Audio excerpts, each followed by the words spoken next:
Warning! This show contains material that some listeners may find troubling, including discussions of intense horror movie themes, explicit language, movie spoilers, and women speaking. Listener discretion is advised.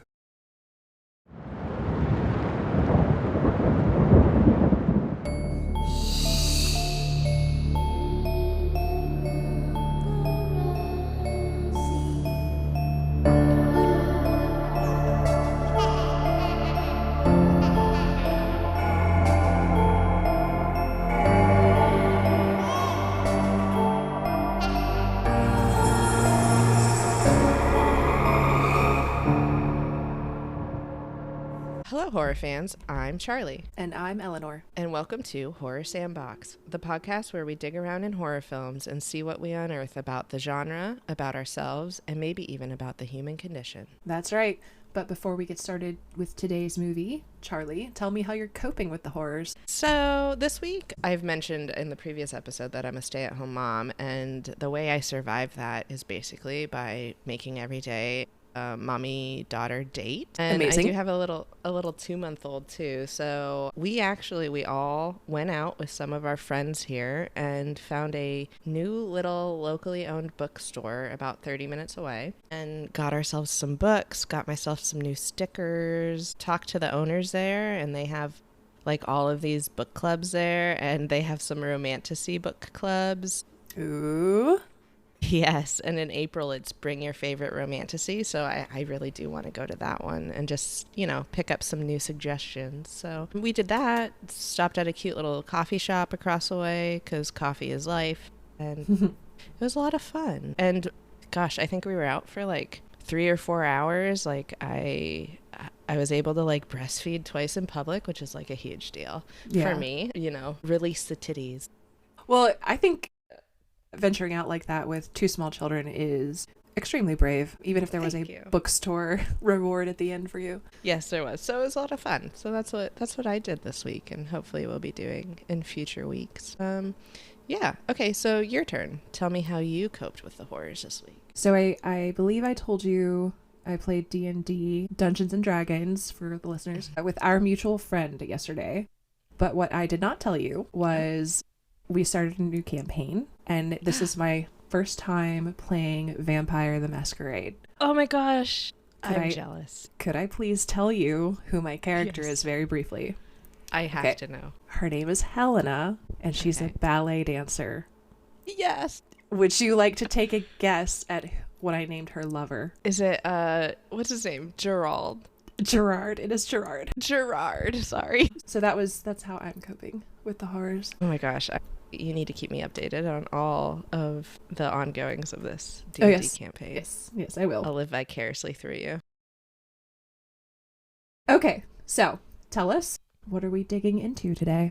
Okay, so today we are reviewing Mother of Flies. It's a 2025 film written, directed by and starring John Adams, Zelda Adams, and Toby Poser. The summary of this one is: when a young woman faces a deadly diagnosis, she seeks dark magic from a witch in the woods, but every cure has its costs. Let's get into our shovel awards, our Bloody Shovel Awards. Eleanor, what was yours? Best puking. That's fair. We'll talk about it when we get there, but that scene was very well done, and by that I mean absolutely disgusting. Unwatchable, but watch it.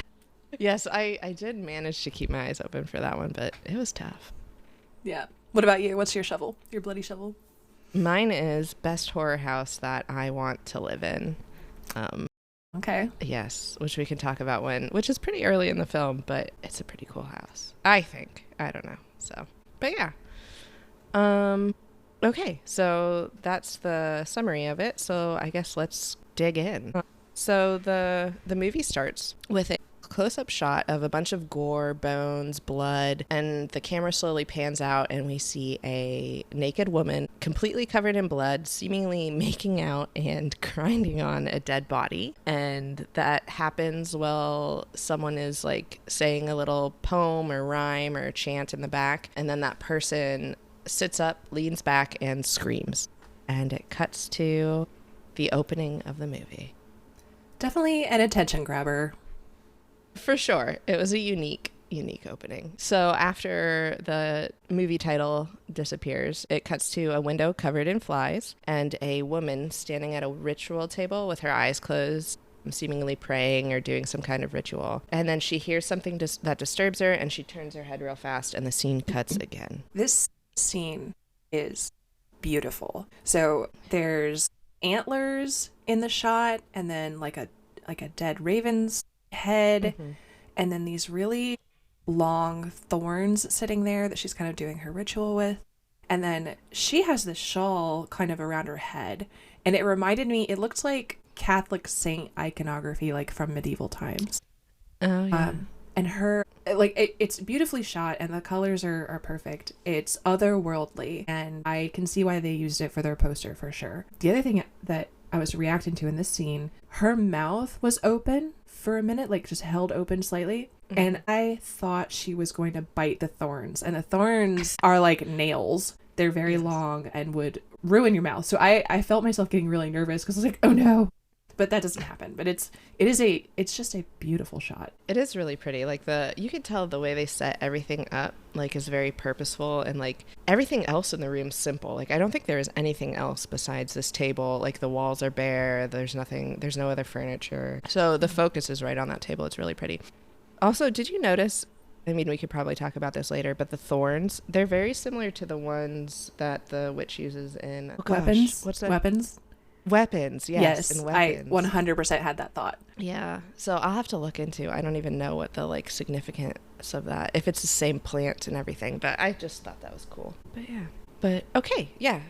So then, like I said, that scene cuts and it immediately goes to a young girl playing piano. We learn that this girl is Mickey. It seems that she's at school. Her friend comes downstairs to say good luck on her finals. Mickey says that her teachers actually let her take her finals early and she's leaving today, to which her friend responds, "Is it back?" And then Mickey says, "No, I'm good." So this is our first little inkling that Mickey might be sick. Then the friend leaves and her dad calls and she says, "All right, I'll be right down." I definitely was curious, like, what kind of school is this? Because you only see 2 students and a grand piano and teachers who let you like schedule your own finals. I'm just like, where's this school? Is this like a Montessori kind of a thing? Do they do that for college kids? I don't know. Maybe it's an art school because of the piano. Who knows? Oh yeah, I guess they never say what Mickey's like majoring in or anything. But I don't know. Is it like I've personally never been in a sorority house. Is it like a really fancy sorority house with a piano? Like they do songs. I guess it could be. There was a portrait, like a really old giant portrait hanging on the wall when her friend walks down the stairs, but it didn't say like Phi Beta Kappa or whatever. So I don't know. Yeah, I don't know. But I had that thought too. It definitely looked like one of the nicer college houses I've ever seen. Yeah. But yeah. Okay. So from the scene, it cuts to Mickey in the car with her dad.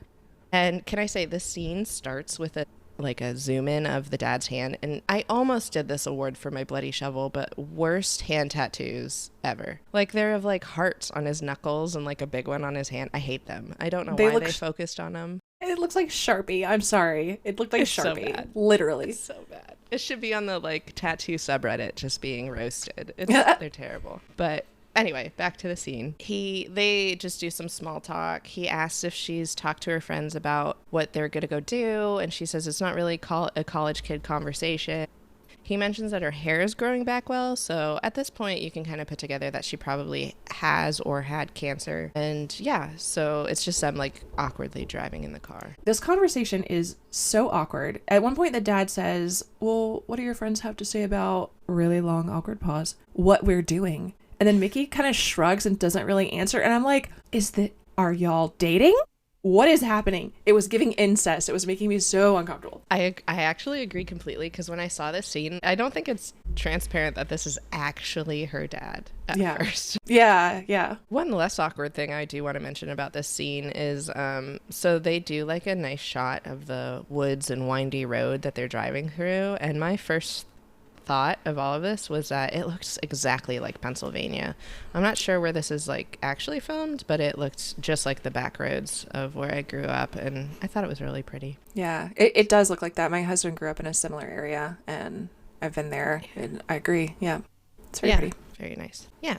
And then speaking of the scenery, the next scene is a woman walking through a field reciting a poem, or I actually think the more I watch it, they're actually spells. I'll call them spells about the song of dirt. Yep, I agree completely. They're spells. Yeah, and as she's walking, she finds a dead doe and appears to cast her spell or prayer over it, and it cuts to her looking up to the sky in tears. And then quick cut back to the dad, Jake, and Mickey. They're getting food at a cafe, and they finally do discuss like what they're going to go do. They're meeting a lady who reached out to Mickey. Mickey won't answer her dad about how this lady contacted her. They also have like a quick conversation over the fact that the dad didn't fill out insurance paperwork and had to cover the medical bills for Mickey's cancer treatments. Yeah, like she's so nice about it. He's like, oh yeah, I'm so sorry about all those forms I couldn't fill out. She's like, don't worry, the school helped me.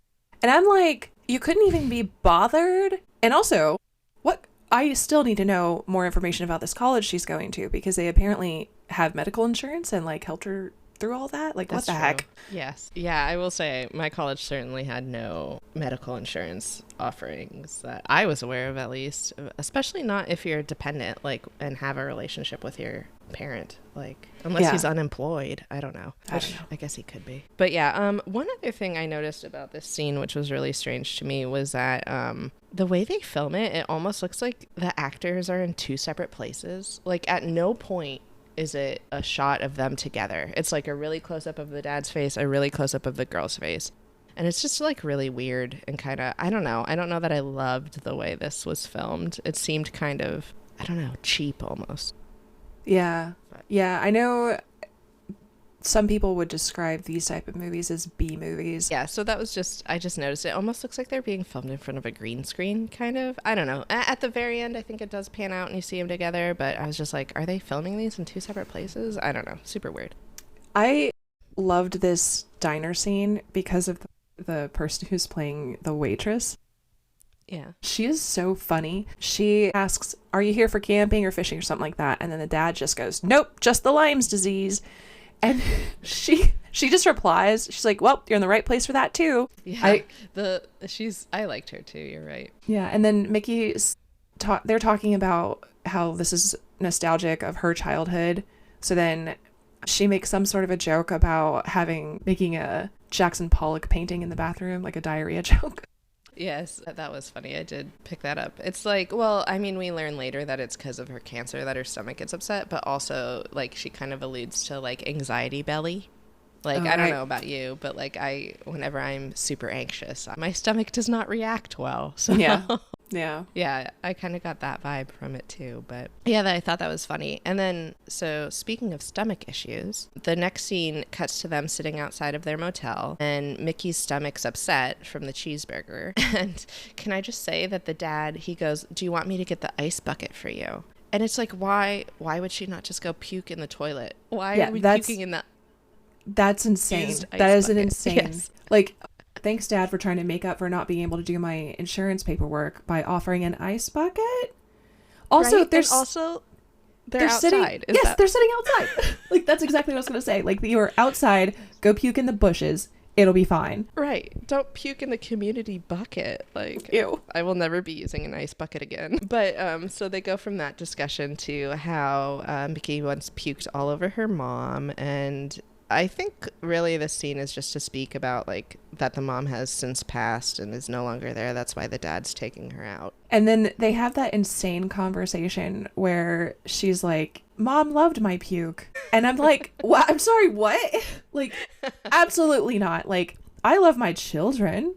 I love my children even when they are throwing up. I do not love their puke. I have, and you know this, one of my kids, the poor thing, he literally scrommets. Like, what he hates throwing up so much, he screams while he is vomiting. It is an incredibly traumatic thing that's also somehow like kind of funny, but absolutely not. No mother has ever loved her kid's puke. I agree. And can I just say that I hold a grievance against you for that to this day. You didn't tell me about the scrommeting until after my pregnancy ended, and I definitely had like morning sickness while I was pregnant, and I wish I would have scream vomited. Like, you think it's just to let it out? So Yes, it's so cathartic. Like, it really would have been a great form of therapy, but learned about that one too late.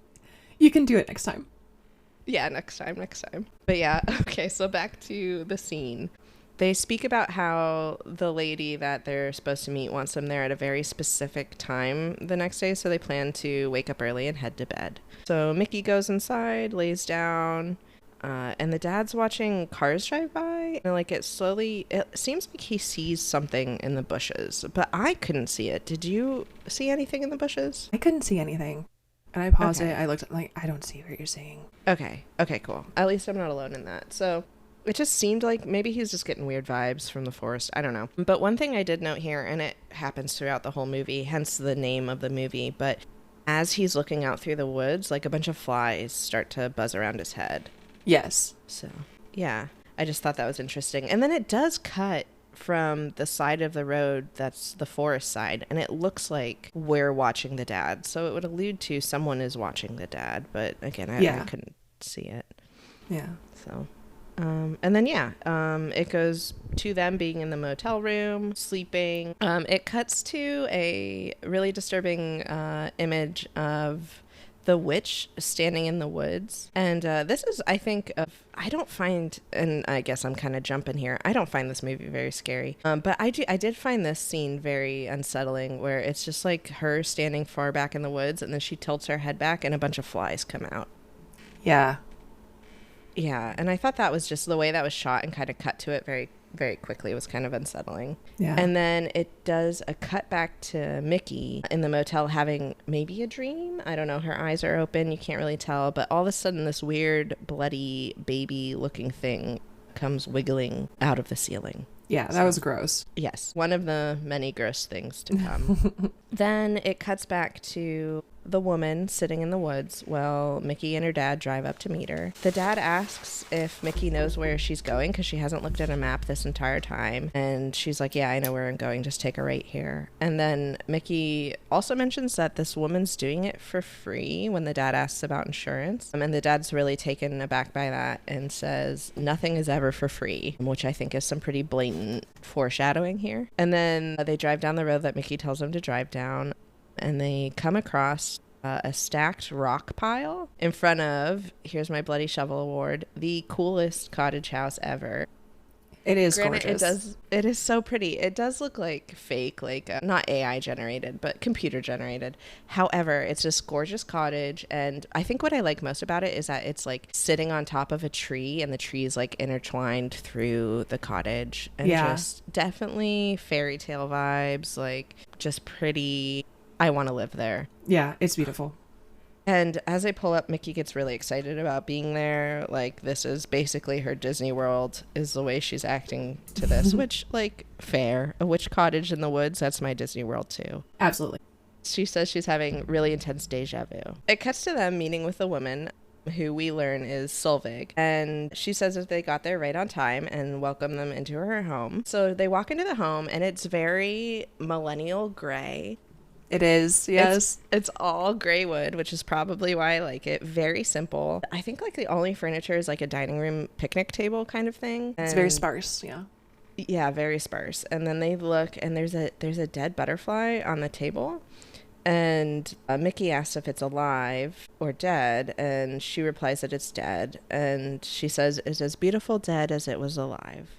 I was like, that doesn't feel very welcoming. That's true. For the one of the first lines for you to say while someone enters their home, kind of weird. However, like specifically for butterflies, so many people pin bugs and stuff and That's like true. use them in art. So That's they true. are kind of pretty, and they're not flying in your face when they're dead. So I don't know that I disagree, but okay, anyway, so more to the house. She shows them to the room, and Mickey's room is like this, I think, beautiful room that literally has a moss tree bed and like green plants all over the place. But then Jake's room is the complete opposite, and it's just like a handful of dead thorny trees and a bed made of like sticks and hay, which looks awful. Yeah, speaking of looking for Lyme's disease. So true. Yeah, that's true. I guess it does seem like the house is very open and certainly easy for bugs. However, she's the mother of flies. She could probably keep the bugs out. Yeah, maybe they listen to her. While Jake's being shown his room, Solveig says that this is going to be really hard for Jake too. And Jake's like, no, it's not. I just have to pretend that what you're doing is real for 3 days. And Solveig replies like, no, you're wrong. Like, this is real and it's going to be hard for you. Yeah. So, yeah. Okay, and then we get to learn a little bit of Solveig's backstory next. So it is a flashback to a pregnant woman with a stillborn baby and a man come to her home. And she recounts that she was shunned by these people, but they came to her begging to save the woman. So Solveig does perform like this absolutely horrific C-section using her little thorny twigs. And literally, I think she rips a woman's stomach open with her hands. Like a bag of chips. Them. Yes, it's awful. But one thing I will note here, like after she takes the baby out, like she's holding the baby very lovingly and like just like it seems like it's almost her baby, but then one of the women grabs it from her and throws it in a bucket. It's a really weird scene. It is so odd. And the villagers who are there are kind of like judging her. They're looking at her weird, like, oh, you should have saved the baby too, or giving those kind of vibes. But then they just like discard this, which I guess we should talk a little bit about the baby prop. The only reason Charlie and I could get through this scene, because this is the type of scene that neither of us would do well with, is because the prop is a little silly. It is. It looks very fake in a way that I appreciated, because I could actually watch the scene without, having to skip ahead or something. Mm-hmm. But the way that the villager takes this prop and then just throws it into a bucket like it's trash, it's very like, we want it both ways. We want you to save her. We also want to judge you for not being able to save the baby. But also we're going to treat the baby like trash, because ultimately this is just our way to pass judgment on a woman. And it's almost like these people have never changed. That's true. It is. I did appreciate that, like, the baby didn't, like, crack or make any weird noises. It was just like a little rubber doll into the bucket. It was a little disturbing the way they handled it, because, like, even the rubber baby, I'm like, I can't even do that with my child's baby dolls. But well, no, that's true. It's still disturbing, but it wasn't like intensely realistic looking, and I appreciated that. I'm sure the reviewers have given some criticism about like the practical effects aspect of this, but I was like, nope, if it's going to be a little silly, I prefer it to be a little silly in this exact scenario. I agree. Yeah, completely. Okay, so after that, it cuts back to modern day. And everyone is walking through the woods together. Mickey talks about how she was diagnosed with cancer, so we finally do have confirmation that it's cancer. Oh, it recently came back, and they're only giving her 6 months to live at this point. So that is why she's seeked out Solveig. And Solveig stops in the woods and runs like her hand down Mickey's stomach and stops and goes, "You're barren." Which we learn that what she actually means is Mickey had a hysterectomy because of the cancer, but yeah. It was really funny, Mickey's reaction to this, because Solveig calls her barren, and Mickey's immediately like, yeah, it's not my favorite term. And I'm just like, I love Gen Z. I love how they handle that sort of thing. The witch also, I think, kind of taking the sting out of that comment, the witch says, well, you're a fruitless tree, but a tree nonetheless, which I don't know, I like. That's true. Yeah, I like that too. Like, it's like you're still a human, even though you can't bear a child, which is, I agree. That's why the villagers didn't like her, yeah. Exactly. But you're right. When Mickey said that, I was like, that's something exactly like what I would say. Like, that would be a comeback I would think of. Or one I would think about 30 minutes later when I'm in the shower. And right. Why didn't I say that? That would have been a brutal comeback had I thought about it in the moment. Exactly. Okay, so shortly after this exchange, Solveig gives Mickey a ring. Supposedly, this ring symbolizes a union between two souls, life and death. She says, as one ends, another begins. And she does a little ritual prayer by a tree and then walks away. And this is the first time Jake, the dad, finally starts to be like, okay, maybe this is weird, and gets a little skeptical of the witch lady. He goes up to Mickey and suggests they go back to the doctor and stop playing witch camp, and to which Mickey reminds him that she's basically dead. Science says she's dead. The doctors say she's dead. But this lady doesn't. So she's going to trust this lady. And he just takes that and they move on. Yeah, it's like, I don't know. I wanted her to be like, you know what? You couldn't be bothered with those insurance forms, so how about you just sit down? I mean, she kind of basically says that later in the film too, but yeah, I agree. That's Dad's not my favorite character. But, which, speaking of, it then cuts back to them in the house for dinner, and Solveig does a blessing, and she pricks all 5 of her fingers with the thorns and makes them bleed pretty intense. And after she's done saying her spell, Jake says amen, which really upsets Solveig, and she makes him spit on the floor to undo the word, which he does oblige, which is probably for the best. And following that, she asks Jake if he believes in magic, and he says no. And she responds with that by saying, "Oh, your child has died," and then proceeds to eat the dead butterfly. Just an unhinged reaction, like from start, like the whole interaction is odd. But this has to be part of it, right? Solveig said the dead butterfly from earlier was as beautiful dead as alive, and then she says Mickey is dead, and then she eats the butterfly. So that's interesting. So you heard it as Mickey is dead because yes. Mickey is his little child. I heard it as the child inside of him has died because children believe in magic and he no longer believes in magic. But I do think it has dual purpose here. I'm just like, if I'm a parent and I'm sitting there and I'm with my sick child and this person's supposed to help, is like, well, you don't believe in magic, so your child is dead. That's how I would take it. Yeah. Oh, I totally understand. Especially because the scene right before that, Mickey literally says herself that science says she's dead. Right. So it all does tie together. But I do think that she's also saying, like, your inner child is dead. Because all children believe in magic. And then as you grow older, you lose that. And as your child dies, you no longer believe in magic. So yeah. I don't know. But I like yours too. But so then we go from there, and her hand's still bleeding after she eats this butterfly, and she raises her hand to Mickey and asks her to close her eyes, and they touch hands and focus for a second, and then Mickey sees Solveig's hand like incredibly old, or like even kind of decayed, and she pulls her hand away startled. So that's like the first time we kind of get an idea. Well, no, that's not the first time we get an idea that Solveig's weird, but another time. She's weird from we get it. The first breath. It's true. It's so true. Which, speaking of, then it cuts to her outside praying over a dead animal, and she says, 1 day to die, 3 days to rise, which, as we've talked about earlier, they're in this cabin for 3 days. So we can assume that, at least I assumed at this point, that she was planning to kill them and then bring them back in 3 days. Not the way it goes, but it's what I thought. But also the 3 days of resurrection, like, call back to Jesus. Yeah.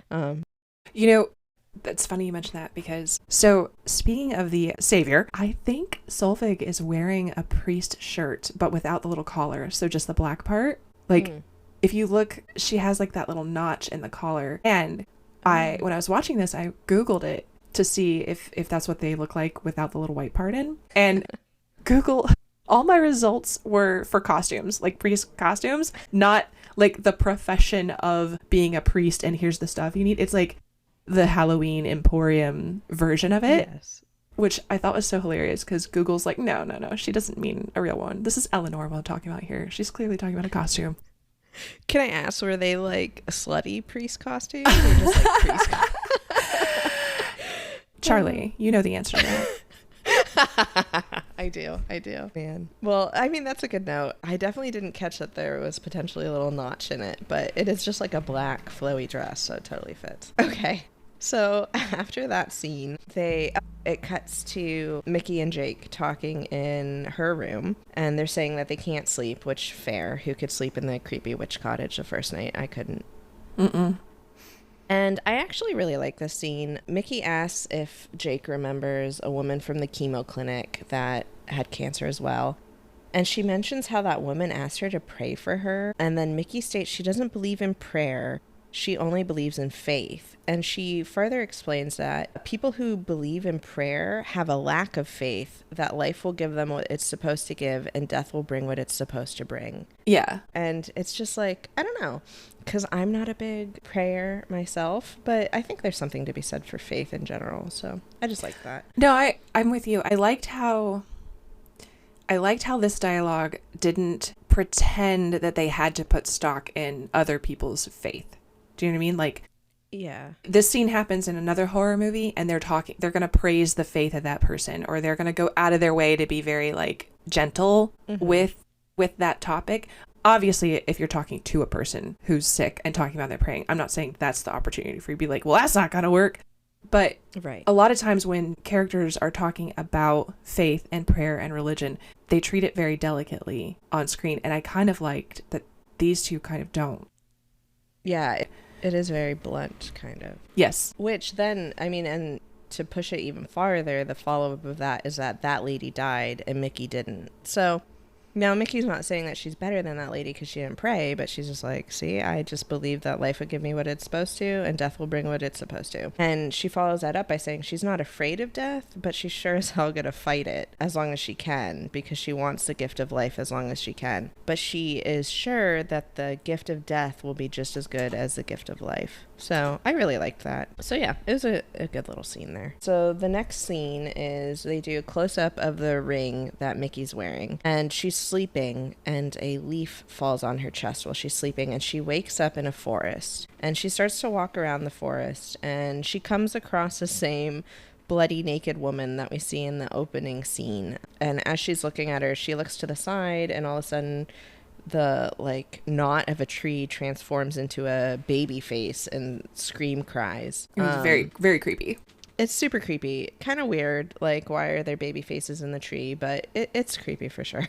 And then we get another flashback of Solveig. And she says, it's back to her with the villagers. And the opening line is, I gave them what they asked and death gave too. And it's her standing far away from the same group of women from the previous scene around a small little grave. So we can assume it's a grave of a baby. Once they're done praying, Solveig goes up and she starts to unstack all of the rocks from the grave and takes the dead baby. And here she mentions that there's a balance stew, and she says a life for a life. So at this point, I was under the assumption that the dad was going to die so that Mickey could live. Turns out my assumption was wrong. Well, that's what I was thinking. And your thought makes so much sense for how the way the story seems to be building. But yeah. I couldn't have that thought while I was watching this scene because I was so mad because here these villagers are, they've tossed that baby that they think is so sacred, or they're pretending they threw it into a bucket like pig slop,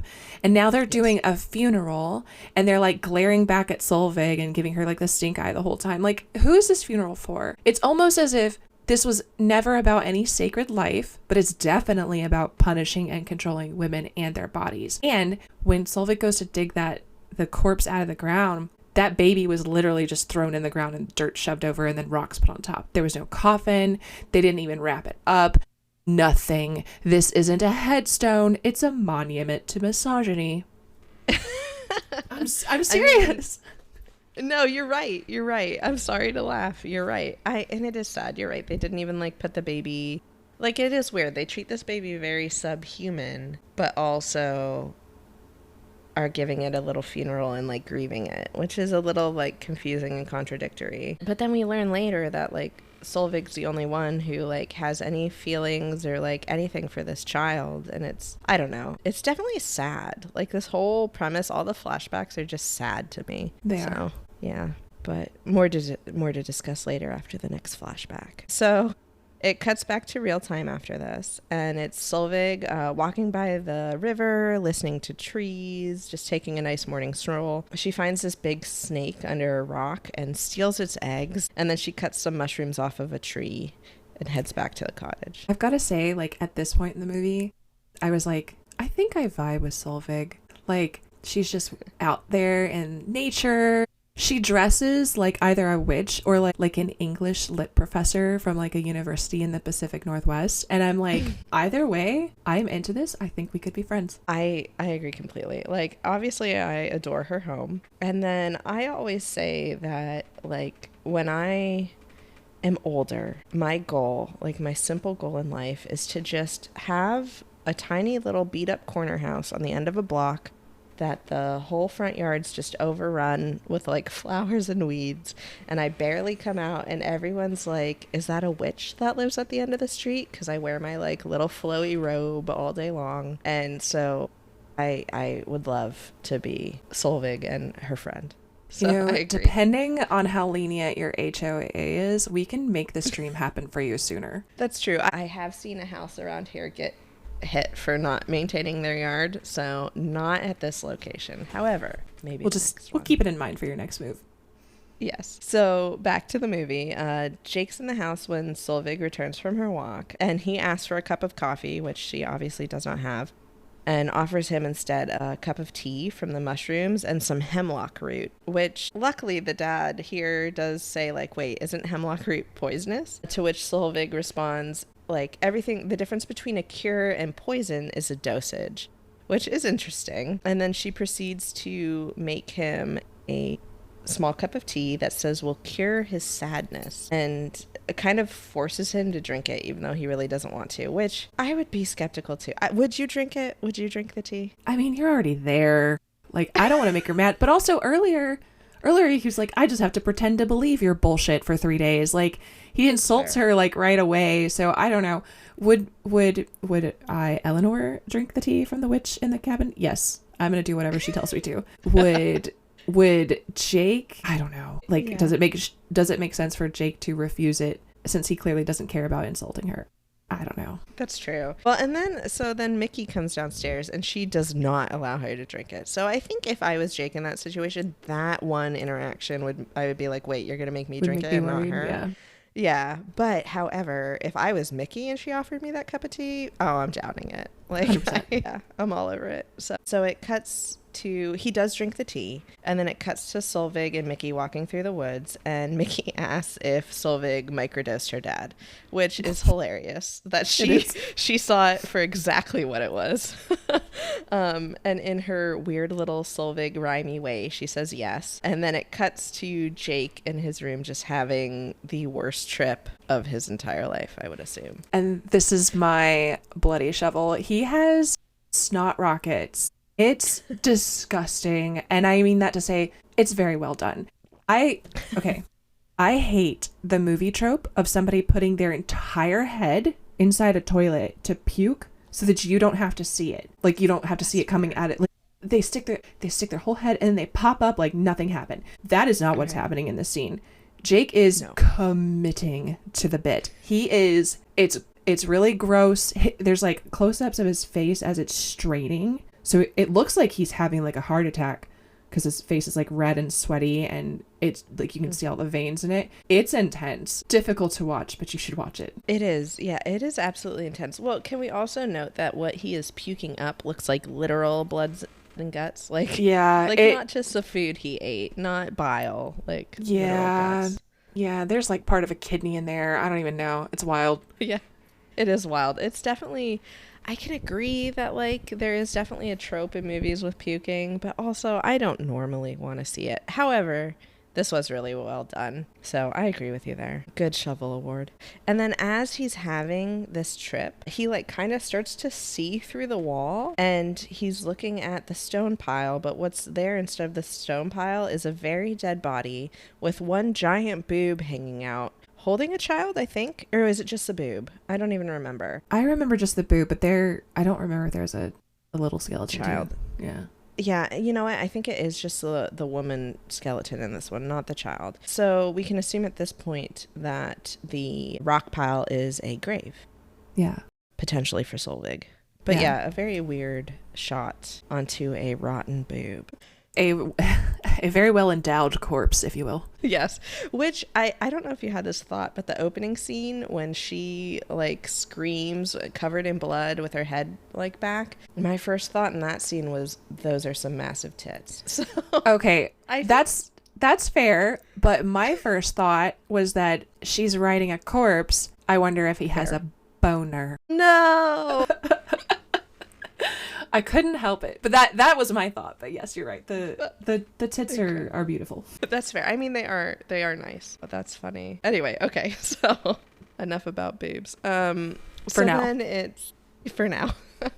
Back to Solveig and Mickey. They're by a river, and Solveig draws 2 circle symbols on a rock, very similar to the ring that she's given Mickey. And they discuss her tumor, which they call a canker or a crab, based off of some Hippocrates medical jargon that he used in the past, which I thought was kind of cool. probably also is a callback to how old Solvig really is.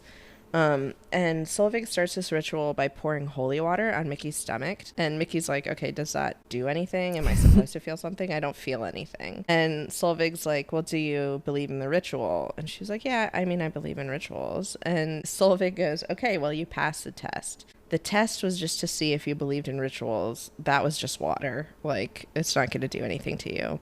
And now we're going to do the real ritual to get rid of your crab. When there's a really neat little line in here. When they're talking about the tumor and kind of like life and death and the balance of things, Solvig says, to make the wicked swoon, one must love it just a little. And I can't tell if that is silly or profound, but it is sticking in my brain in a way that makes me think it might be on the profound side. Or maybe I just want it to be. But yeah, I like it because I like it too. Now, like, obviously she's talking more about like death here, but I mean, and we should go back and look at this, but there's that one, it reminds me of the true crime where the girl survives by, the guy's a monster, right? But she shows him love. She's like, oh yeah, I want to be here with you. Like, let's do this. Like, and like leans into it, and she survives and is able to get away because he starts to trust her because she shows him love. And it's like, so if you, maybe it is just about like gaining the trust of death and the trust of illness, and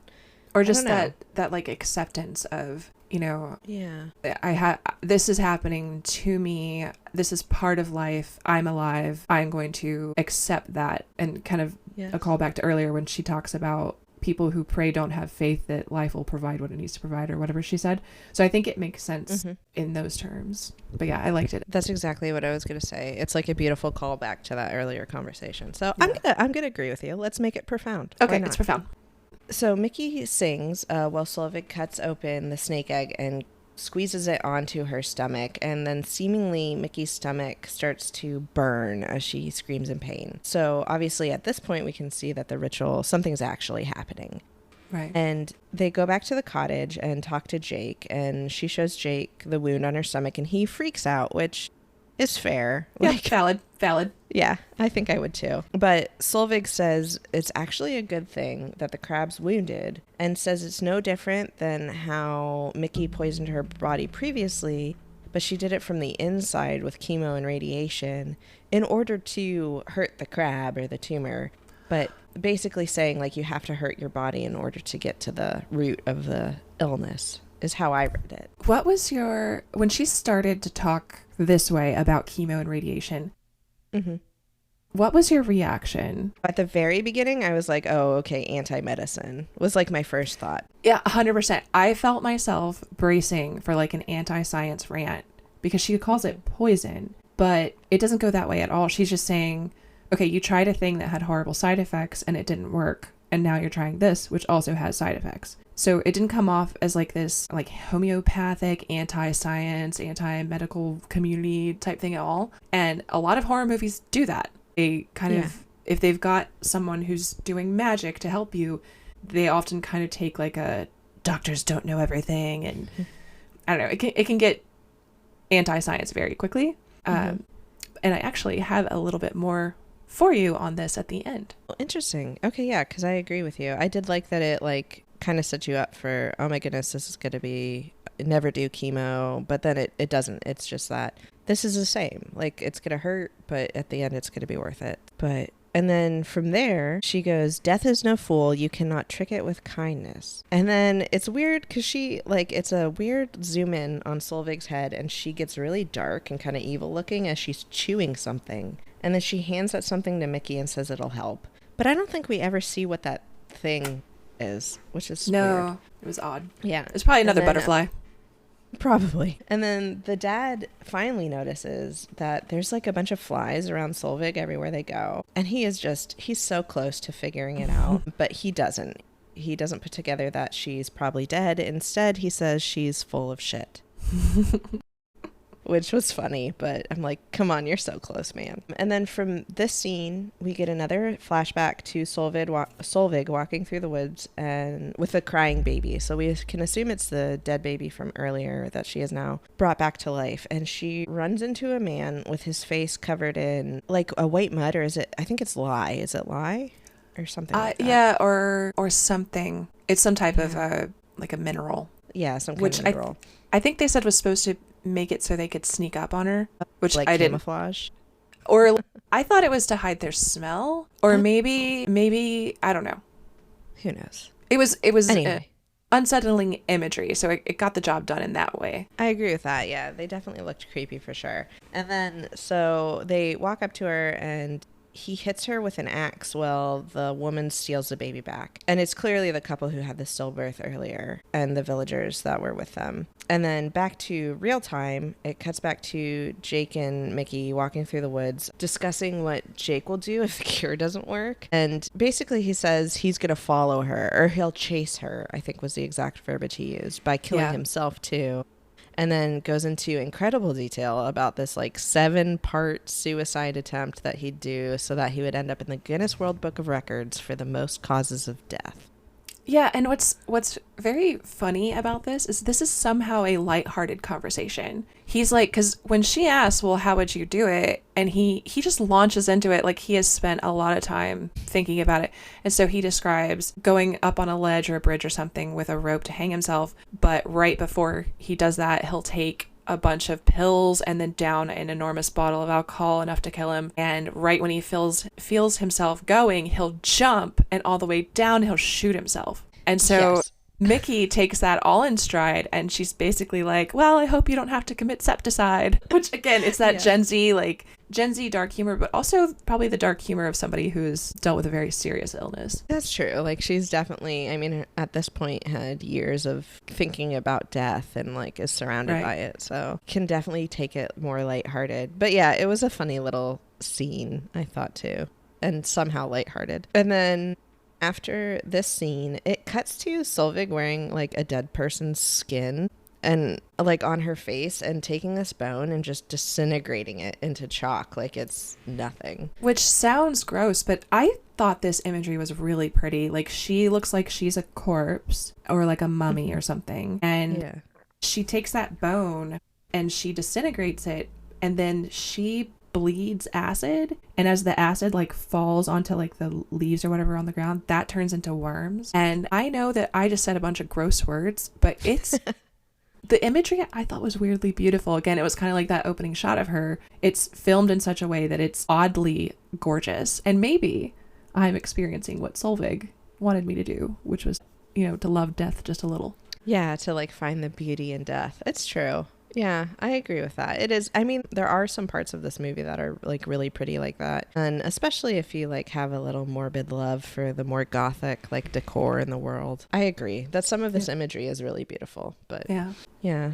So the movie then cuts back to everyone in the house for dinner. Speaking of beautiful imagery, I love this dinner. Like, it doesn't look appetizing, but it sure is pretty. Yes. And it's funny because Jake mentions here how Solveig never eats. And again, he is so close to figuring out that she's dead and just not putting it together.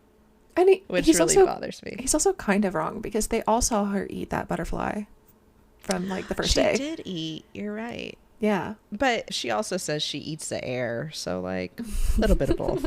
And Jake then goes on to mention how he's starving, and Mickey says she doesn't feel well, as she's starting to look way more sick. And in this scene, Mickey finally opens up to her dad to say that the way she found Solveig and this cabin was through a dream. So that's the way that she reached out to Mickey and how they ended up here. Well, I hope it wasn't that dream where that like weird baby thing was crawling through the ceiling, because I would not follow. I don't think I would follow somebody after that. That's a terrible business card to leave to try to attract me to your institution. I agree. That's certainly more of a nightmare than a dream. Hopefully she came to her a little softer than that. Which, speaking of Solveig not being soft, then the movie cuts to a dead person under a tree that's speaking. But it's speaking with Solveig's voice. But the body is not a female. Like, it's got like kind of modern brown shoes, and it's clearly a male. And this is never explained. No, I didn't get this part either. Yeah, very confusing. And then it cuts back to Jake's room. So this movie is a little jumpy at times, but not too hard to follow. So it cuts back from the dead person in the woods back to Jake's room.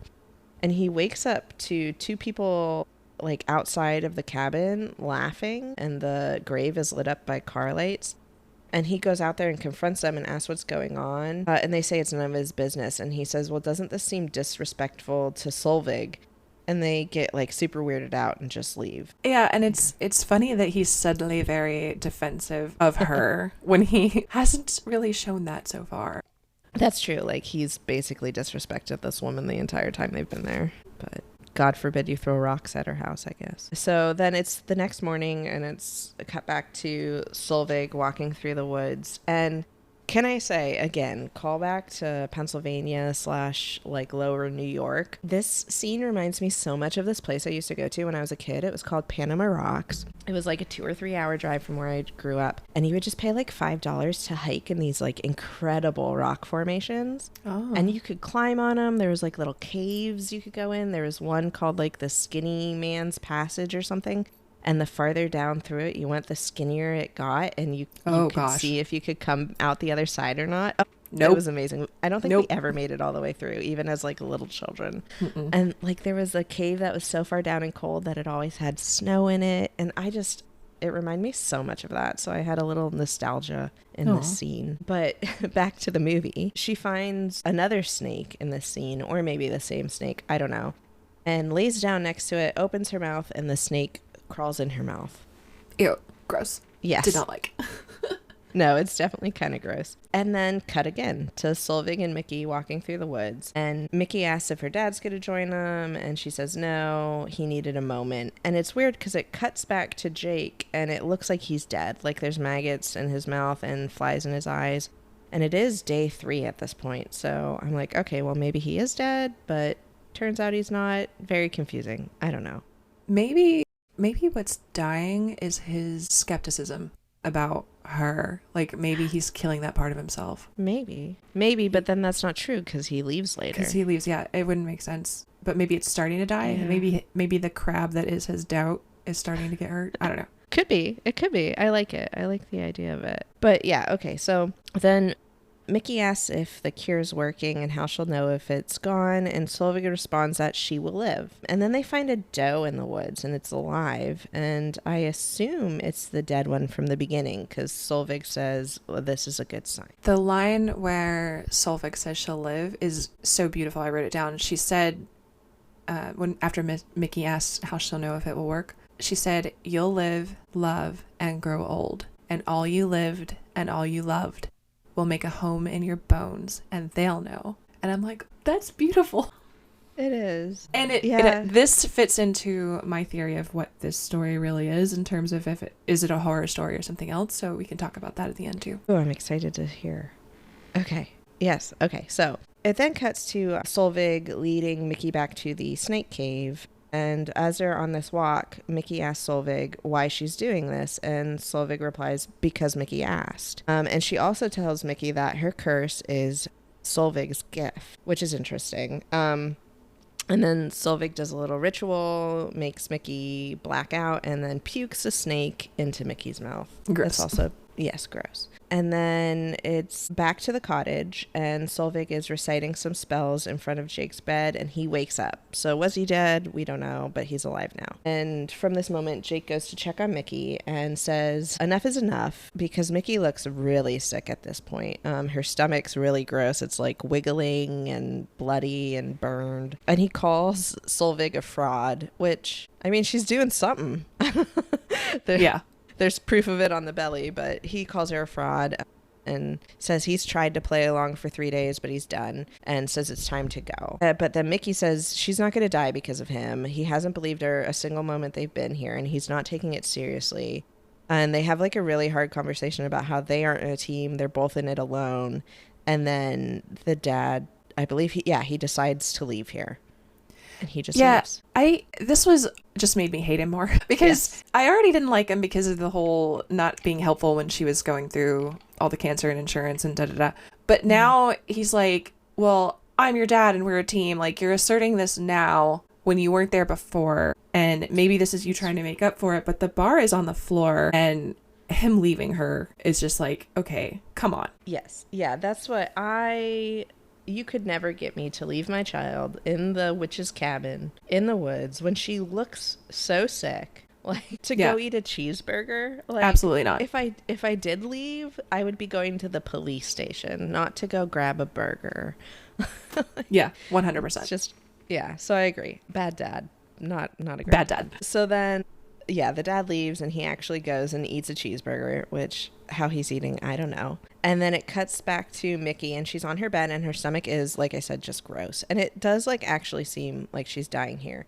However, that's the opposite, because that would be 3 days to die, 1 day to rise. So, like, I don't know, did they die when they got there? And now it's very, whatever it is, it doesn't fit, at least in my brain. And as she's laying there on the bed, another like creepy bloody thing comes out of the ceiling, but this time instead of a baby, it's what appears to be the lady from the opening scene again. Yeah. And then that freaks her out, and she decides, now I want to leave, and runs into the woods while Solveig watches her. And then cut back to the dad. He's getting a motel room, of course, instead of, spending the night with his daughter. And the front desk lady tells him the story of Solveig and says she's a necromancer, which, listeners, for those of you who don't know, but you're here because you like horror movies, so you probably do know. A necromancer is a witch or wizard or whatever that deals in death magic. So, like, the kind that, like, brings things back to life or dead things back to life or dabbles in poisons, things like that. Or has to make love to a corpse in the woods, I guess. Yes, covered in blood. Yeah, and can disintegrate bones. Anyway, so the front desk lady says all the locals know about her. They go and they throw rocks on her grave to keep her down because when she was alive, she was supposedly murdered and buried alive, but she never actually died, and she just stayed under the rocks screaming while the town folks stole her baby and burned it. And so the dad finally realizes, I just left my daughter with a supposedly dead crazy lady in the woods, and decides to go back to the house. So the dad is speeding back to the house, and Solveig transforms into this like weird flying witchy thing and chases Mickey through the woods. The trees start to scream at Mickey, and then Solveig knocks her out with a thorn and drags her back to her grave. While she's at her grave, so then cut to Mickey and Solveig at the grave, and very, very similar scene to the C-section scene earlier. Solveig grabs her thorn and sticks it in Mickey's belly. Obviously, Mickey screams in pain, and Solveig starts to laugh, and she rips her stomach open, pulls out the tumor, and then starts like cradling the tumor and rubbing it until it slowly transforms into a little fetus. Incredibly unsettling. It's very gross. Yeah, it's kind of weird. And then that fetus grows into a baby, and Mickey seemingly dies. And, I noticed too, so in this scene, Solveig's holding the baby, and she kind of looks over her grave and seemingly screams at something. And I think she's screaming at death to, like, go away, which I thought was interesting. I could be wrong, but I just thought it was, I don't know. Or it's like a triumphant, we're now reunited. Yes, her and the baby are reunited. Yes. And also, I think it's the same prop from earlier. The same level. It looks like it. Yeah, it looks exactly the same. It does. And then, so Solveig kind of disappears, and then Jake's car pulls up, and he finds Mickey, and she looks like she's dead. But then Mickey sits up and starts screaming, she took it, and wipes the blood from her stomach, and there's no wound there. So everyone's healed. Everyone's alive. A tumor turned into a baby. I don't know what happened. And then we get a final flashback, and it's the townsfolk burning the baby that Solveig had brought back to life as she watches, and then she's stoned to death while she speaks about how wonderful life is. And then it cuts back to Mickey and Jake, and Mickey and Jake decide that they need to figure out what the heck's going on, and they unstack all the stones and start to dig up Solveig. They choose not to go find a shovel. They choose to dig this massive hole with their hands and rocks. And they do eventually find Solveig's body, but this time, in contrast to earlier, Solveig is there cradling a baby. Yeah, it's like skeletons. Yeah, skeletons, like completely gross, but she has her baby this time. So yeah. I actually find that to be incredibly sad, but we'll talk about that more when we, I guess, talk about what this movie is. Yeah. And then we get our final scene where Mickey and Jake go back to the doctor, and the doctor's sitting there kind of confused. And it's funny, I was watching this with my husband, and my husband was like, are you going to talk about how awful this doctor's office looks? It does look pretty... yeah. Yeah. It's like in a closet. Yes, it looks like a closet, like a plain wooden blue wall, like very strange. But anyway, the doctors are baffled. They say that Mickey has no cancer, no sign of radiation damage, no chemical burns, nothing, and that they're truly baffled. And then Mickey goes, oh, well, I believe it. There's really no reason for more tests. Yeah, because the doctor's like, we need to do more tests because we don't understand what happened. And she's basically showing that she's accepted what life and or death have given her. And she says, well, I don't need more tests because I believe it. Exactly. And then cut, end of movie. So, Eleanor, your turn. I'm dying for you to tell us what this movie is actually about. So, I read so many things about this movie. First of all, did you enjoy it? Like, did you like this movie? I liked parts of it. I will say, like, there was moments I was like, okay, 1 day to die, 3 days to rise, not happening. Like, and I was trying to listen to the spells and read into them, and I'm like, none of these mean anything. And like, I wanted it to be deep. And there were some deep moments, like we talked about, that I liked, but also there was some terrible writing. So yeah, a little bit of both. I loved it. I did. I loved Okay. it. So this is an Addams Family film. I have seen several of their movies, definitely not all of them. This is their 9th film together. The mom and the dad and the daughter are mom, dad, and daughter in real life. And then, do you remember this receptionist from the hotel? Oh yeah. Uh-huh. That's the other daughter.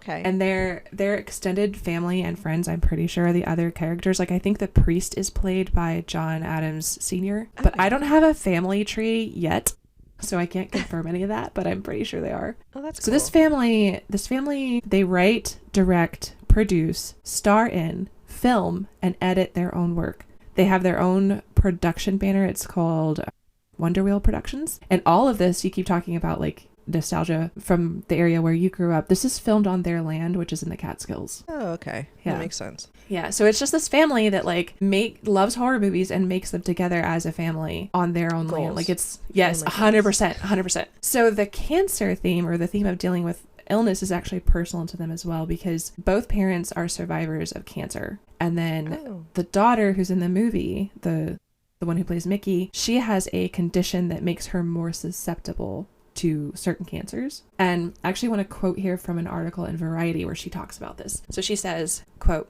"You know what? This news sucks. We should make a movie about it." And we did. And it's really personal and beautiful. And also it was very therapeutic making this movie. It felt amazing to take the reins over something that felt very scary.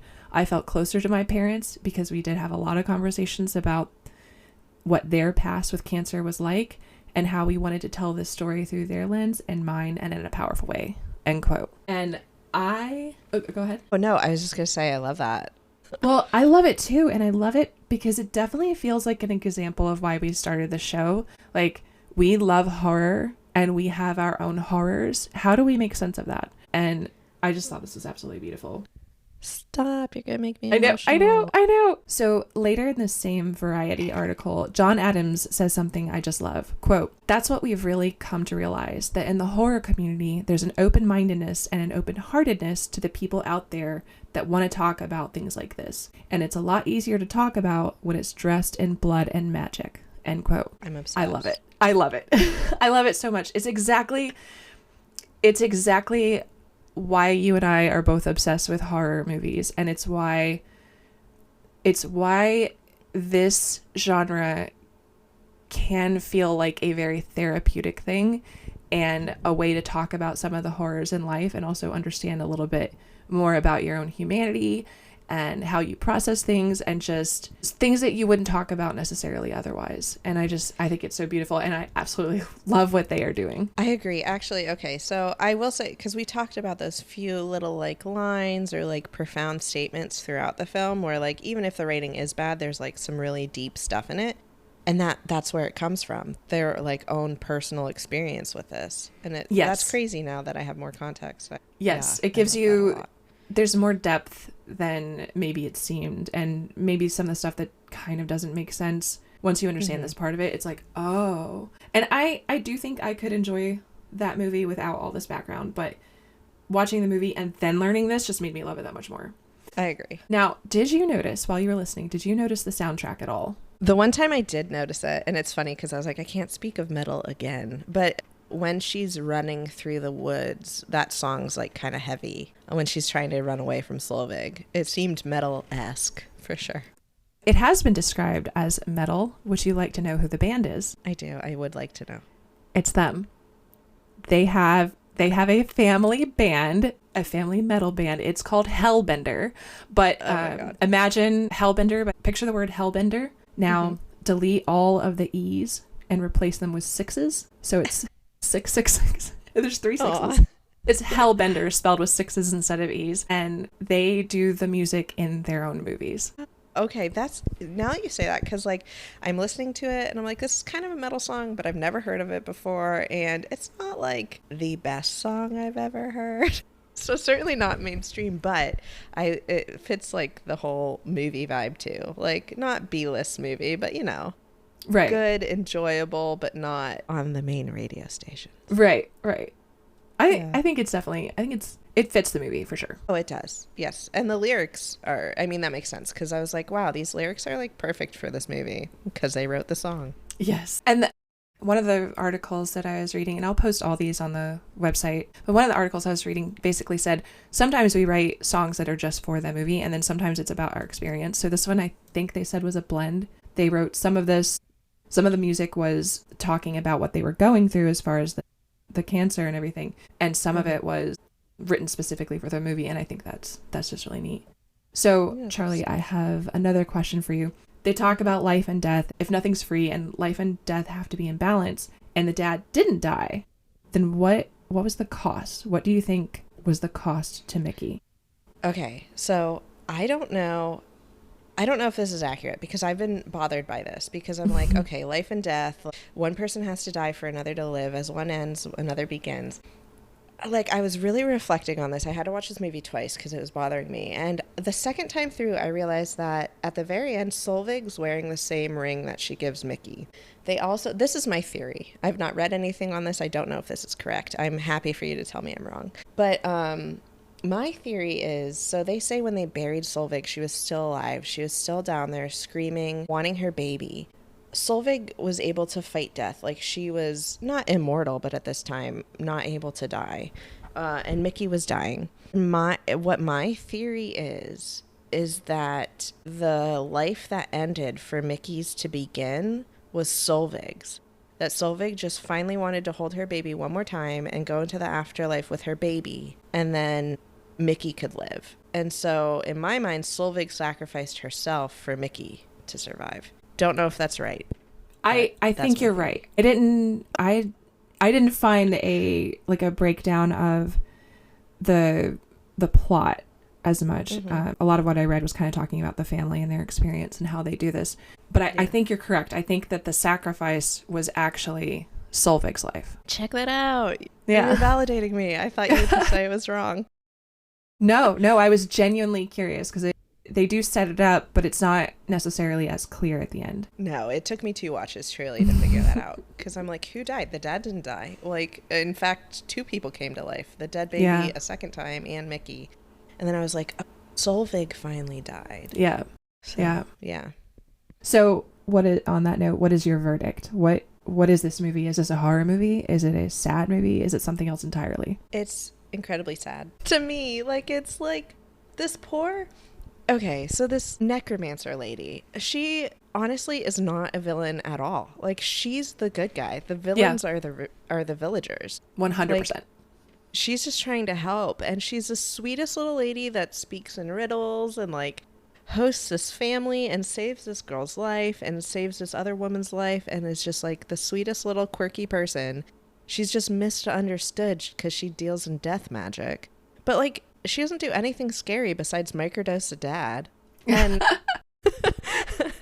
and so like, and then as a reward for that, she gets her little baby taken away. Like, she was the only one in the world that found beauty in this dead baby, and they burn it in front of her and then stone her for it. And it's just like so tragic. And I just think it's really sad. Yeah, it is sad. Yeah. I'm gonna deviate a little bit, and I don't think this is a horror movie.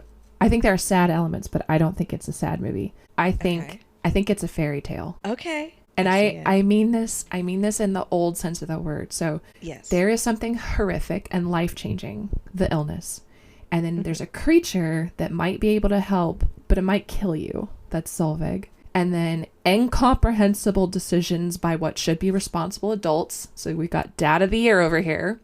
Yeah. You have the muttered ritual that sounds like nonsense, but when you take it as part of the whole, it's weirdly charming and endearing. And then you have the fairy tale princess who got what she wanted, but only after blood and gore and guts and slime. So fairy tales get whitewashed over the years. Yes. So your Cinderella story leaves out the bit about the ugly stepsisters slicing off their toes to try to fit in the shoe. And most of the Sleeping Beauty stories you and I grew up with kind of leave out the bit about the prince doing an awful lot more than kissing her when she was under that spell. But Mother of Flies, to me, feels like a fairy tale in its original and very black form. And to quote someone who I hope would be my good friend, Solveig, to make the wicked swoon, one must love it just a little. This is perfect. It's such grim fairy tale vibes. You're spot on. Yes, which I love. And you know what? The little cabin house, fairy tale. The like sweet witch in the woods, fairy tale. The bizarre food, like all of it. Yes. This is all a fairy tale. And I had that realization, I think, halfway through the movie. I was like, this isn't horror. This is a fairy tale. Oh, I love it. I didn't have that same realization, but I agree with you completely. So a grim fairy tale or a sad fairy tale. Mm-hmm. An Addams Family fairy tale. Yes. Perfect. Well, okay. I think that does it for us today. Listeners, may the horrors persist. Even and perhaps especially if those horrors are also fairy tales. Thanks for listening to Horror Sandbox. For show notes, credits, and contact information, check out our website at www.horrorsandbox.com. You can also follow us on Instagram, TikTok, and YouTube at Horror Sandbox. Don't forget to like, subscribe, and share this podcast with all the horror fans in your life.